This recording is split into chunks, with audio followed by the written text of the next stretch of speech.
This story is titled, I've been paying for my parents' living expenses, but at a Christmas party. I found out they were mocking me as a low-educated freeloader, so I cut them and stopped sending them money. Hi everyone. Before we dive in, a quick favor. If you enjoy content like this, please hit the subscribe button. It's free, supports the channel, and make sure you never miss out on amazing videos. Alright, let's get started.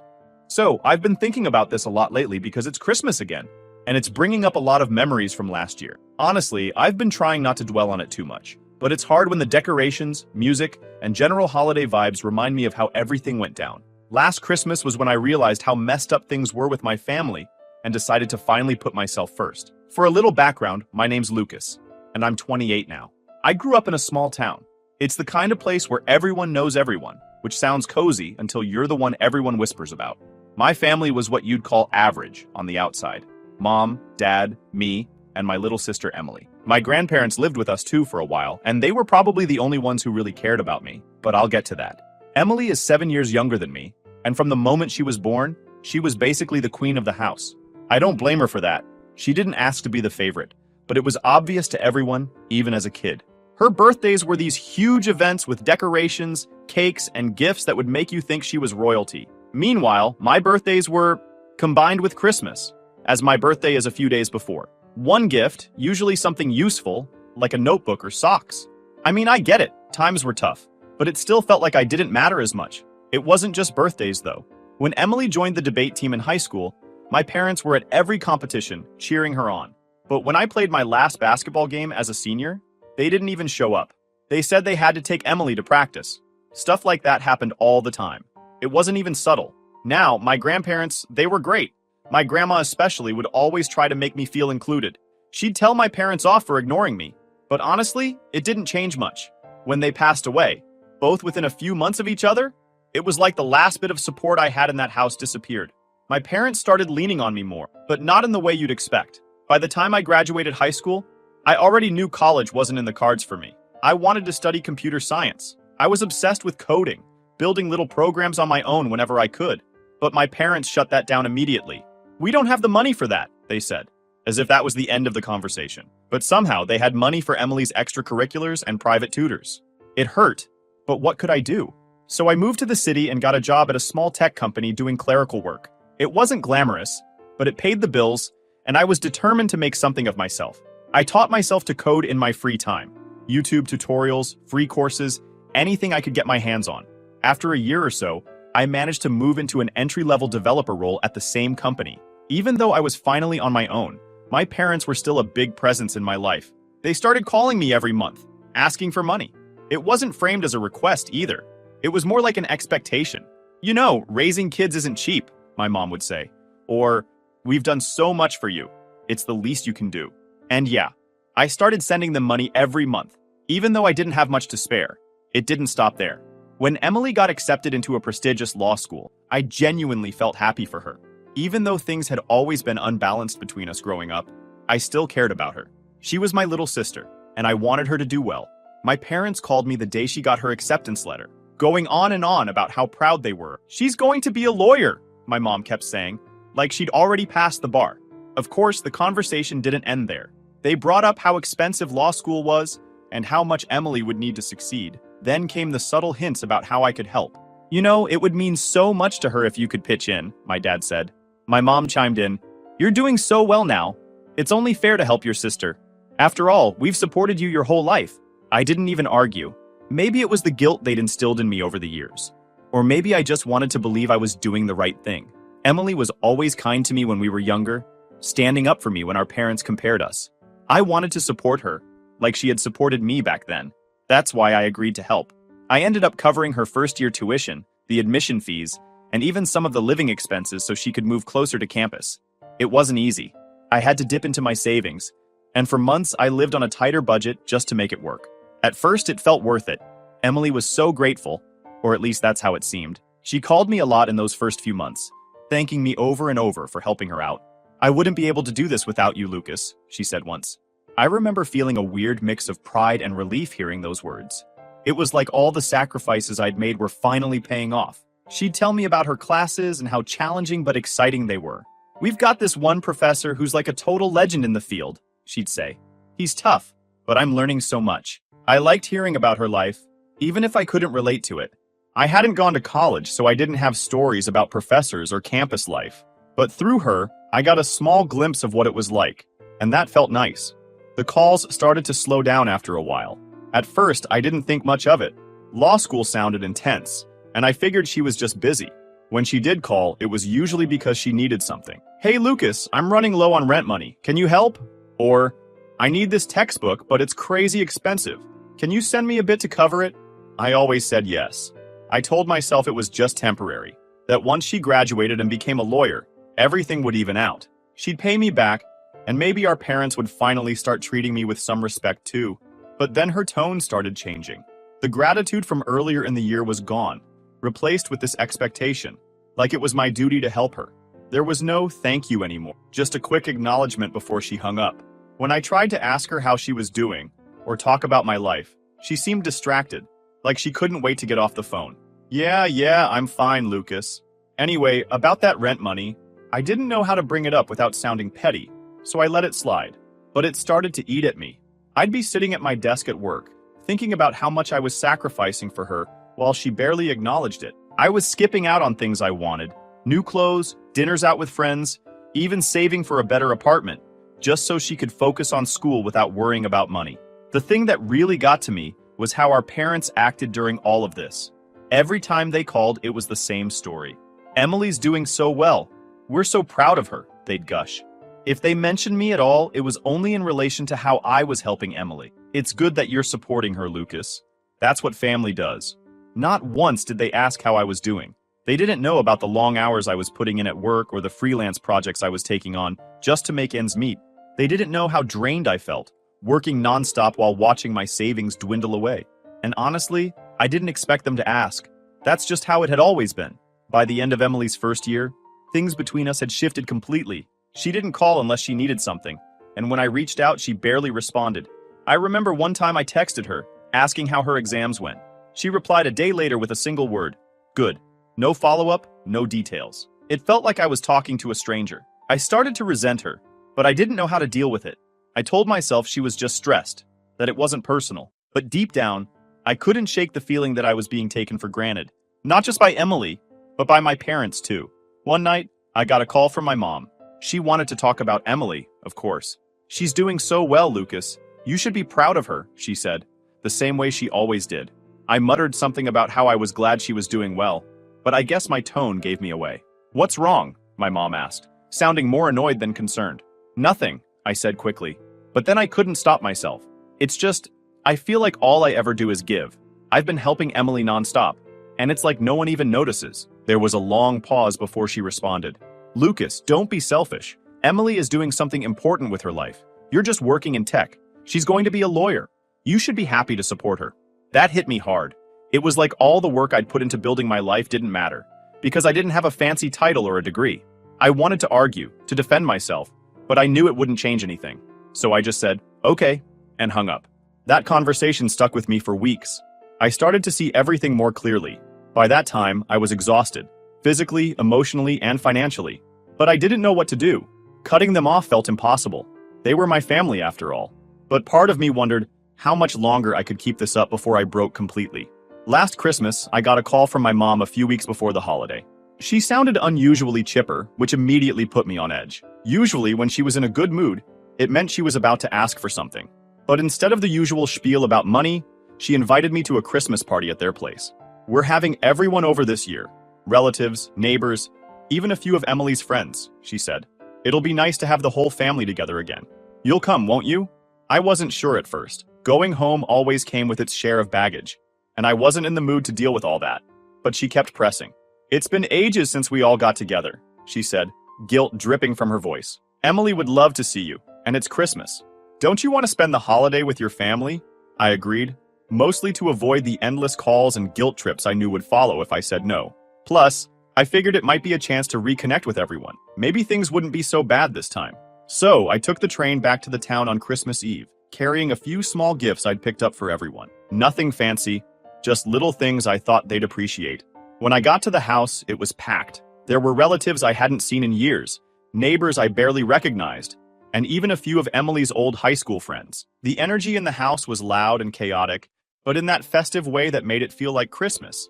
At first, it was actually kind of nice. I caught up with a couple of cousins, made small talk with some neighbors, and even managed to chat with Emily for a bit. She seemed busy, though, flitting from group to group like she was hosting the whole thing. The evening started to shift when my dad called everyone into the living room. He stood up by the fireplace, holding a glass and grinning like he was about to announce something big. My mom stood beside him, beaming, and Emily was next to her, looking a little smug. "Thank you all for coming," my dad began. "It's so wonderful to have everyone here to celebrate the holidays. But tonight isn't just about Christmas. It's also about celebrating some incredible news." I had a sinking feeling in my stomach. I knew where this was going. "We're here to celebrate Emily, who's just finished her first year at law school with flying colors," he said.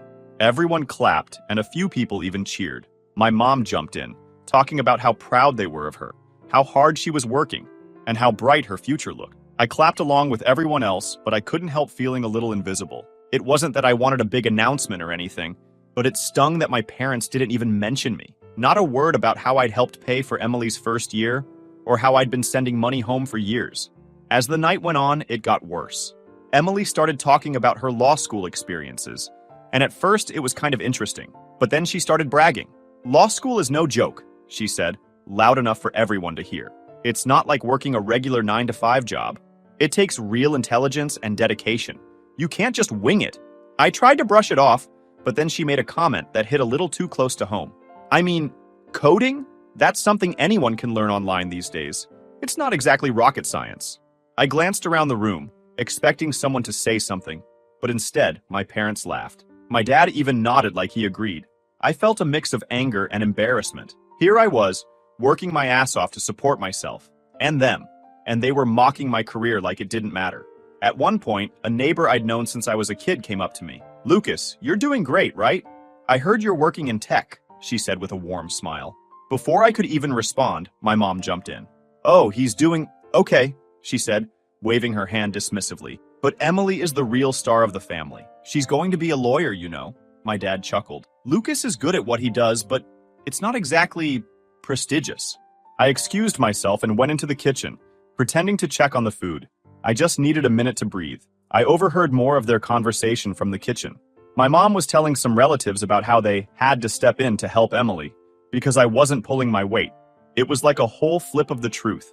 I'd paid for her tuition. I'd sent them money every month. And yet, they still found a way to paint me as the failure. I decided I'd had enough. I grabbed my coat and left. They barely even noticed. Emily was too busy basking in the attention, and my parents were too busy talking about how amazing she was. After that Christmas party, something inside me just switched off. It wasn't like one of those dramatic, life-changing realizations you see in movies. It was more like a slow, sinking realization that I couldn't keep living like this. For years, I'd been bending over backward for my family, constantly trying to be good enough. And for what? To be laughed at behind my back? To be treated like an afterthought? The day after Christmas, my phone started buzzing nonstop. First, it was my mom, then my dad, and eventually Emily chimed in too. They all wanted to know why I had left the party early. "You didn't even say goodbye to anyone," my mom texted, as if that was the worst thing I had done. I ignored the messages at first. I needed some space to think. But the calls kept coming, and eventually, I picked up when my mom called again. I figured I'd just tell her the truth. "Why did you leave like that, Lucas?" "It was rude," she said as soon as I answered. I took a deep breath. "Mom, I left because I'm tired. I'm tired of being treated like I don't matter. I've been helping you guys for years, and all I hear is how I'm a disappointment. At the party, you and Dad were laughing about me. What's the point of helping if that's how you see me?" There was a long pause on her end. Then she sighed, like I was the one being unreasonable. "Lucas, you're overreacting. You know how proud we are of Emily. She's doing something really impressive, and we just want to celebrate her achievements. It's not about you." "Exactly. It's never about me," I said, my voice shaking. "You didn't even mention me at the party. Not once. And when people asked about me, you brushed it off like my career doesn't matter. I'm done feeling like this. I'm done sending money. You can figure it out without me." Her tone changed immediately. "Lucas, don't be ridiculous. You can't just stop helping. We've done so much for you, raised you, supported you. This is what family does. We all chip in." I couldn't help but laugh at that. "Really? Because it doesn't feel like a team effort, Mom. It feels like I'm the only one chipping in while you and Dad sit back and praise Emily for being the perfect child. She started to argue, but I cut her off. I'm serious, Mom. I'm done. Don't call me asking for money anymore. Then I hung up before she could say anything else. The calls didn't stop, of course. Over the next few days, my dad tried calling, but I didn't answer. Emily sent me a text saying, "You're really putting a strain on Mom and Dad right now. This is selfish, Lucas." That one hurt more than I expected. I stared at the message for a long time, trying to decide if I should reply. Eventually, I did. Selfish? Really? If anyone's selfish here, it's you. Her response came almost immediately. I didn't ask you to pay my tuition. You chose to do that. Don't blame me for your decisions. That was the moment I realized just how far apart we'd drifted. After that, I blocked her. I knew it wasn't a permanent solution, but I couldn't deal with her attitude anymore. The first month after I stopped sending money was strange. I kept expecting my phone to ring with another guilt trip or angry message, but it was quiet. Too quiet, honestly. At first, I felt guilty. I'd been supporting them for so long that it felt wrong to just stop, even though I knew I had every right to. My parents didn't give up easily. After a few weeks of silence, they started reaching out through other people. My aunt called me one night, clearly uncomfortable with the whole thing. "Lucas, I don't want to get in the middle of this, but your mom is really upset. She says you're refusing to help them. What's going on?" I sighed. "Aunt Judy, I'm just done. They've been taking advantage of me for years, and I can't do it anymore. I'm not their bank. If they're upset, that's on them." She didn't argue with me, which I appreciated. "I understand," she said after a moment. "But they're struggling, Lucas. You might want to think about helping them, even just a little." I thanked her for the advice, but I didn't take it. I'd already made up my mind. The thing is, once you stop giving in to people who take you for granted, you start to see things more clearly. I started thinking about all the times I'd bent over backward for my family and how little they'd done in return. When I moved to the city, they didn't help me at all. Not even a ride to the train station. When I got my first promotion, they didn't celebrate it. But when Emily got into law school, it was like the second coming of Christ. Looking back, I realized they'd never really seen me as a person with my own goals and dreams. To them, I was just the older brother, the one who had to make sacrifices so Emily could shine. It was a few months after I stopped sending money that Emily finally reached out again. Up until that point, I hadn't heard much from her. After I blocked her, I assumed she'd just moved on, figuring out her own way to manage things. But apparently, things weren't going as smoothly as she hoped. I still remember the exact moment she called. It was a Wednesday evening, and I'd just gotten home from work. My phone buzzed, and her name popped up on the screen. For a second, I debated not answering. I mean, what could she possibly have to say that I'd want to hear? But out of curiosity, I picked up. "Lucas," she said, her voice tight. No hello, no small talk, just my name, like she was gearing up for something big. "What's up?" I asked, already bracing myself. She sighed, and I could practically hear her trying to decide how to phrase whatever she was about to say. "Look, I need your help. My tuition for the second year is due, and Mom and Dad said they can't pay it. I've tried to get scholarships, but there's nothing available right now, and I don't know what to do." There it was, the ask. I leaned back in my chair, staring at the ceiling as I tried to process what she was saying. "Emily, I already helped with your first year," I said, keeping my voice as calm as I could. "I told you I couldn't keep doing this. You knew that." Her tone shifted immediately. The desperation was still there, but now it had this sharp edge, like she was getting annoyed with me. "Yeah, but I thought you'd understand how important this is. Lucas, if I don't pay, I could get kicked out. Do you have any idea what that would look like? Everyone knows I'm in law school. If I drop out, it'll be humiliating. For me and for the family." I sat up straight, her words hitting me like a slap in the face. "Emily, are you seriously more worried about how it'll look than the fact that you might actually get kicked out? That's what you care about?" She didn't even hesitate. "Of course I care about that. I've worked so hard to get here, and I can't let it all fall apart because you suddenly decided to be selfish." There it was, that word again. Selfish. I'd heard it so many times from my parents, and now from Emily, and every time it stung a little less. But this time it just made me angry. "Selfish?" I repeated, laughing bitterly. "Emily, do you even hear yourself? Now because I finally said no, I'm the selfish one?" She let out this frustrated groan, like I was being unreasonable. "Lucas, I'm not asking you to support me forever. Just this one time, okay? I'll pay you back once I'm a lawyer. You know I will." That was the part that really got to me. She didn't even realize what she was asking. To her, it was just this one time. But to me, it was years of being taken for granted. I knew in that moment that if I gave in now, it wouldn't be the last time. There would always be one more thing she needed help with, and I couldn't keep doing it. "No, Emily," I said firmly. "I'm done. You need to figure this out on your own." She was quiet for a second, and I thought maybe she was trying to process what I said. But then she spoke, and her voice was colder than I'd ever heard it. You know what, Lucas? Fine, be that way. But don't come crying to me when you need something. At least I'm trying to do something with my life, unlike you. I didn't even respond. I just hung up. The next time I heard anything about Emily was through one of our relatives. Apparently, she'd been venting to everyone who would listen about how I refused to help her and how it was my fault that she was struggling. Mom and Dad backed her up, of course, painting me as the villain in this whole situation. Over the next few months, things started to unravel for Emily. Without my financial support, she had to take on part-time work, which ate into her study time. She started falling behind in her classes, and by the end of the semester, she failed a couple of them. I'd be lying if I said I didn't feel a little bad for her. She was clearly in over her head, and it was obvious that Mom and Dad weren't stepping up to help her the way I had. But at the same time, I couldn't bring myself to care as much as I used to. It wasn't my responsibility anymore. Every so often, I'd hear updates through the grapevine about how she was doing. Some relatives tried to make me feel guilty, saying things like, "If only you'd helped a little more, maybe things would have turned out differently." But I knew better. Emily's situation wasn't my fault. It was the result of years of entitlement and unrealistic expectations. By the time summer rolled around, I heard she had officially dropped out of law school. Apparently, the stress of trying to balance work and school had been too much, and she couldn't keep up. I didn't feel good about it, but I didn't feel bad either. It was just, whatever. After Emily dropped out of law school, things started to spiral for my family. I wasn't directly involved anymore, but the updates came through various relatives and mutual acquaintances.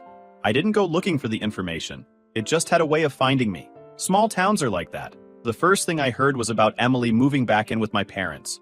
She hadn't been able to make it on her own after losing her student status. Apparently, the part-time job she had wasn't enough to cover her rent, and without being enrolled in school, she couldn't qualify for the scholarships she'd been banking on. So back she went, tail between her legs, to the same house where she had been the star child just a few years ago.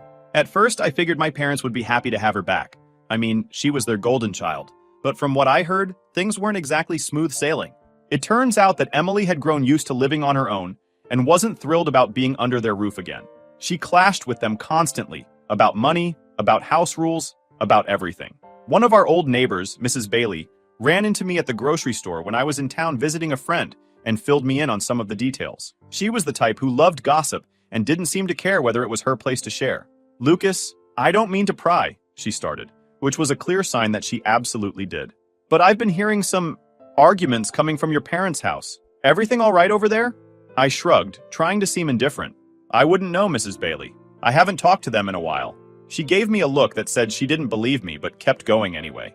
"Well, it's just that Emily seems to be struggling a bit. I see her around town sometimes and she doesn't look too happy. And your father, well, let's just say he's not his usual cheerful self." The next big update came from my aunt, who called me one evening. I hadn't spoken to her much since everything went down, but she was always the one in the family who tried to mediate conflicts. "Lucas," she said, her voice heavy with concern, "I just wanted to let you know that things are getting tough for your parents." I leaned back in my chair, already bracing for the guilt trip. "What's going on?" "Well," she started, drawing out the word, "your dad lost his job a few weeks ago.